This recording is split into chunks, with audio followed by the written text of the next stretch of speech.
Good morning, everyone. Welcome to Sports Shorts Daily. Ronnie Rantz alongside Tommy Krysan here with you, presented by LeBears Casino. TK joining us from Court Street Cafe, the best cafe on the west side of Baton Rouge, over there in downtown Port Allen. I'm at an undisclosed location, presented by the LeBears and the Louisiana Sports Hall of Fame, rocking the Hall of Fame shirt today. Louisiana Sports Hall of Fame. Everyone's still sort of basking in the glory and the excitement of the Louisiana Sports Hall of Fame induction weekend. Tommy, you've been seeing all the posts from whether it be Herb Vincent's family or Joe Sherman's family or Glenn Gilbo's family or whoever. April Burkholder and the LSU gymnast family. And everyone had the time of their life. Danny Broussard, who brought 176 people from Lafayette, have all been talking about what a great time they had, what a memorable experience it is. And I honestly, Tommy, for all the hard work and everything that goes into it, all the volunteers, all the hours, that's why we do it, for those moments and to make sure that the Hall of Famers have those experiences of a lifetime. I'm sure it's been fun for you. You weren't there, but I'm sure it's been fun for you to watch the videos and see all the pictures and all, because obviously you know many of those people.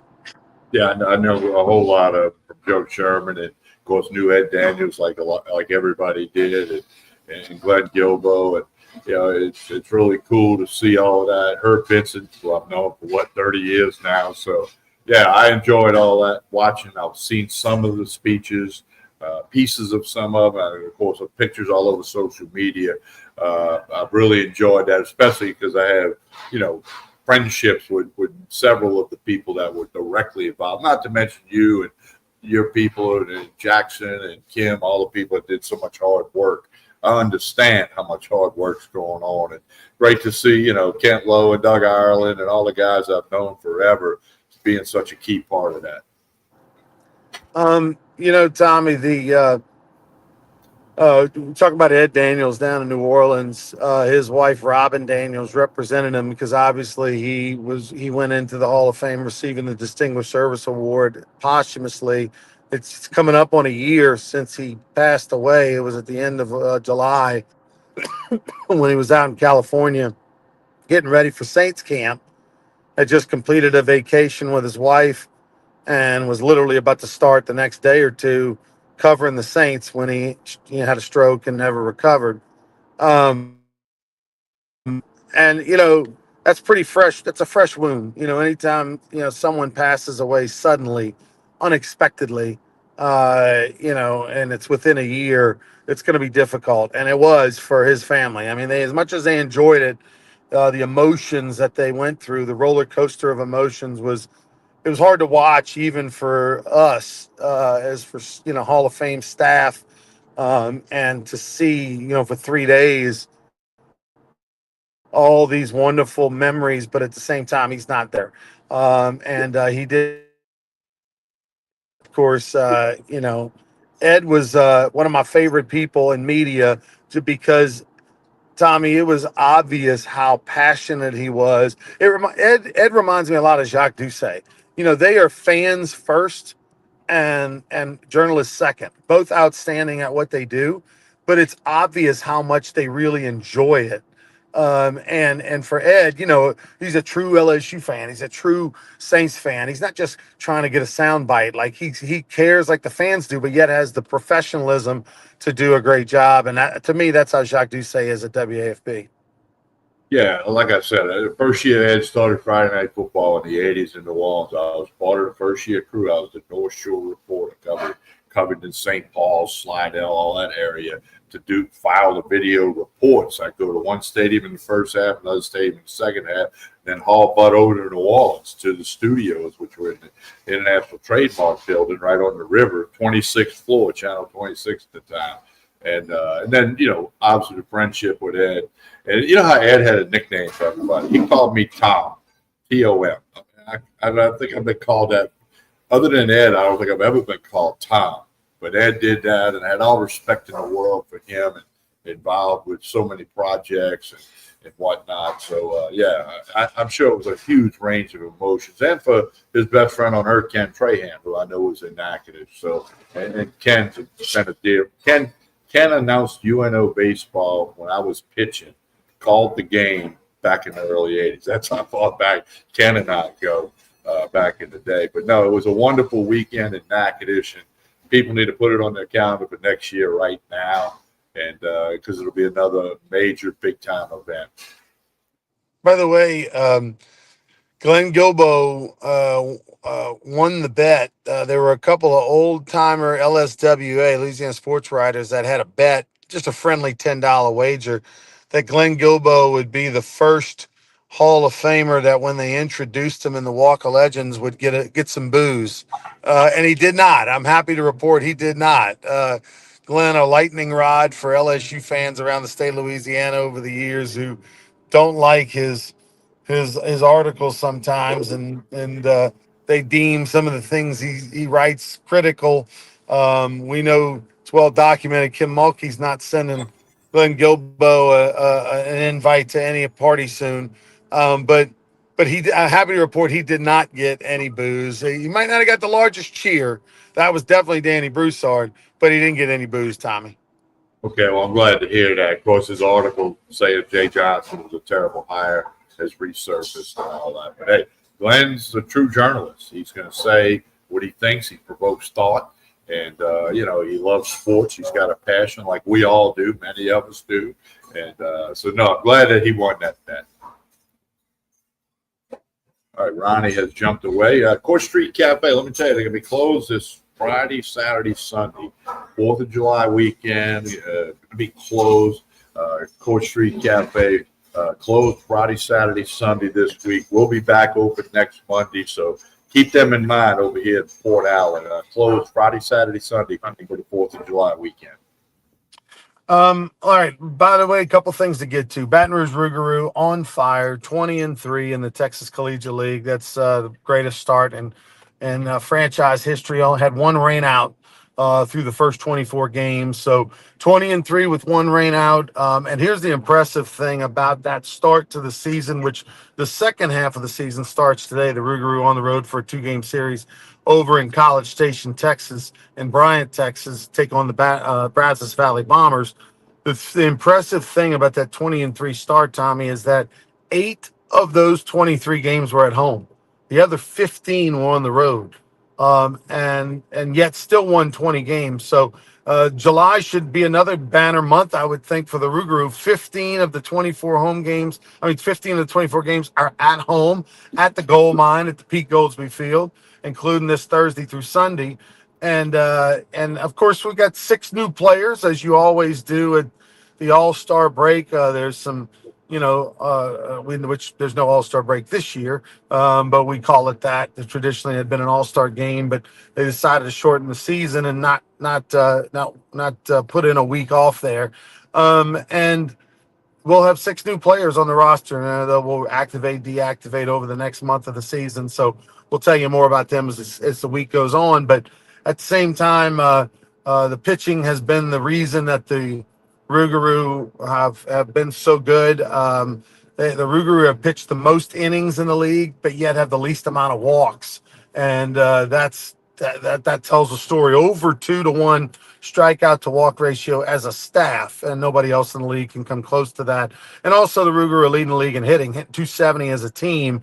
The Generals of Victoria are second best on that list, and they're like 253 or something like that. So really good start, and happy for the team, and we'll see what happens the second half.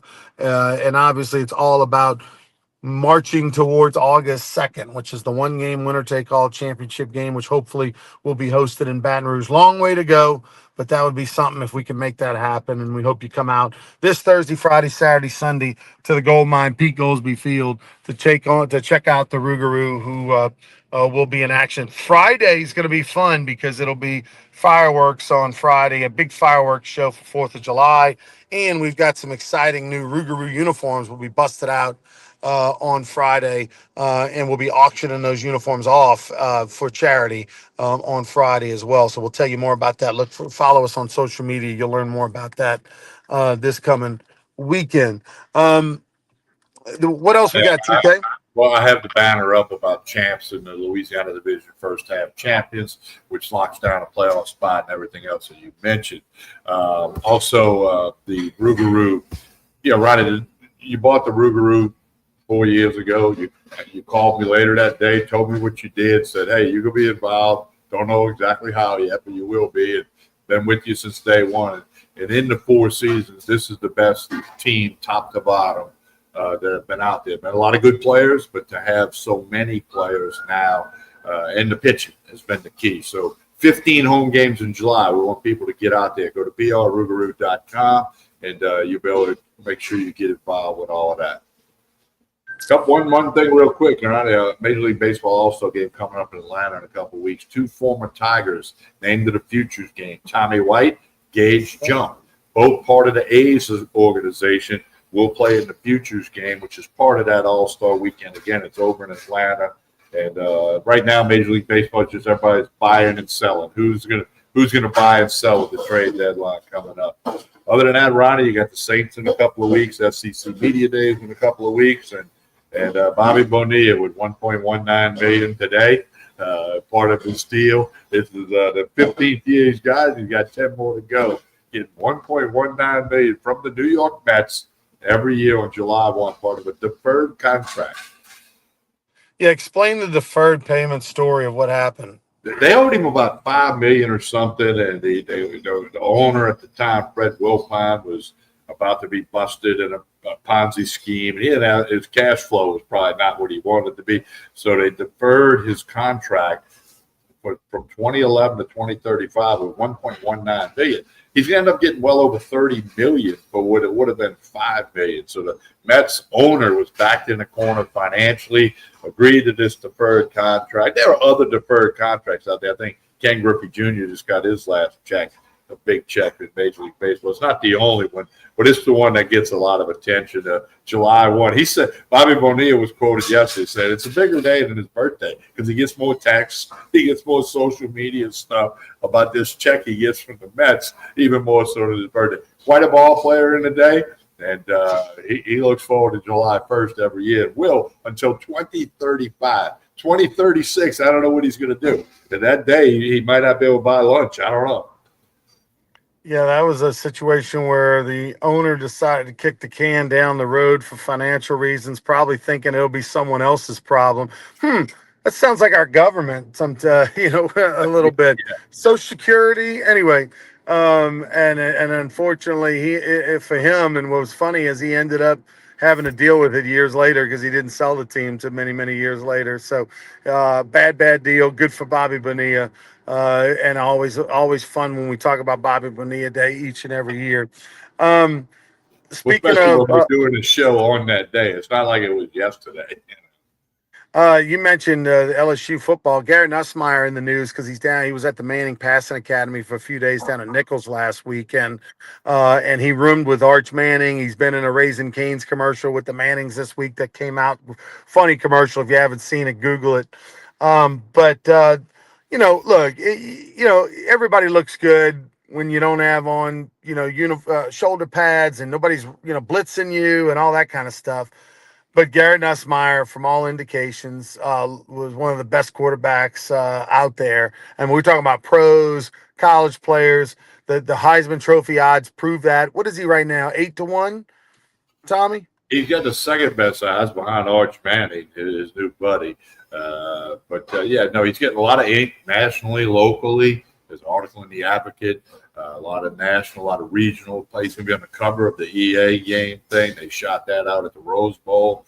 A lot of ink for Garrett Nussmeier. And, of course, him and Arch Manning. LSU does not play Texas in the regular season this year. Doesn't mean they couldn't meet in the playoff. We'll let that play out. But, it's good for LSU that he's getting all this ink. It's good for LSU football. And, by the way, they're 3.5-point underdogs to Clemson on August 30th. So it'll be a lot of attention. And we'll be ramping that up on Sports Shorts Radio, Sports Shorts Daily as we go forward. All right, TK, I'm going to let you go and put a bow in this thing. Tell us about Court Street Cafe. All right, Court Street Cafe, breakfast, lunch, dinner. Going to be closed this Friday, Saturday, Sunday. July 4, 5, 6. They'll be closed back open next Monday, July 7th, ready for you. Jason and the staff do a super job. Breakfast, lunch, dinner. To keep up with the lunch specials and the dinner specials, got lasagna for lunch today. Go to Facebook and Instagram. Just search for Court Street Cafe in Port Allen. You'll be glad you did. We're back tomorrow morning with another episode of Sports Shorts Daily. I'll be at Tremonti's Meat and Seafood. Don't forget to like and share this show, no matter how you're watching it, whether it's Facebook, YouTube, or X. Like and share this show. That helps out a whole lot. On behalf of Ronnie Rantz, I'm Tommy Krysan. We'll talk to you tomorrow. Again, Wednesday morning. We got more Sports Shorts Daily for you. We'll also do a Sports Shorts Daily on Friday, July 4th. We want to pump up the Rougarou and the big things happening out there. Because, again, Rougarou with home games Thursday, Friday, Saturday, Sunday at Pete Goldsby Field. Gates open at 6. First pitch right after 7 o'clock. All right, so appreciate everybody tuning in today. Back tomorrow with another episode of Sports Shorts Daily. Have a great Tuesday, everyone.